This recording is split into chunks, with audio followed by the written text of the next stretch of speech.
ഇന്ന് മലയാള സിനിമയുടെ ഭാവി വാഗ്ദാനമാണ് സന്ദീപ് പ്രദീപ്.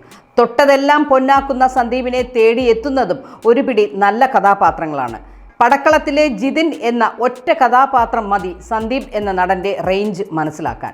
ഇപ്പോഴിതാ സന്ദീപിനെ പറ്റി രസകരമായ ഒരു കാര്യം കണ്ടെത്തിയിരിക്കുകയാണ് ആരാധകർ.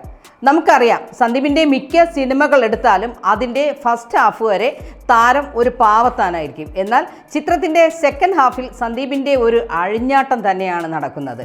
എൻ്റെ പൊന്നു സാറേ, അത് വേറെ ലെവലാണ്. നമുക്ക് ചില ഉദാഹരണങ്ങൾ നോക്കാം. കഴിഞ്ഞ വർഷം ഇറങ്ങിയ ആലപ്പുഴ ജിങ്കാന നോക്കുകയാണെങ്കിൽ തുടക്കത്തിൽ ഒരു പഞ്ചാര കോഴിയായിട്ടാണ് സന്ദീപ് എത്തുന്നത്. എന്നാൽ സെക്കൻഡ് ഹാഫിൽ ചെക്കൻ്റെ മാസ് ഫൈറ്റും കണ്ണുകൊണ്ടുള്ള നോട്ടവും കത്തിക്കലും ഒക്കെയുണ്ട്. ഇനി സന്ദീപിൻ്റെ കരിയറിലെ ബെസ്റ്റ് പെർഫോമൻസ് കാഴ്ചവെച്ച പടക്കളം എടുക്കുകയാണെങ്കിലും ഫസ്റ്റ് ഹാഫ് വരെ ഒരു പാവത്താനായിട്ടായിരുന്നു സന്ദീപ് എത്തിയത്.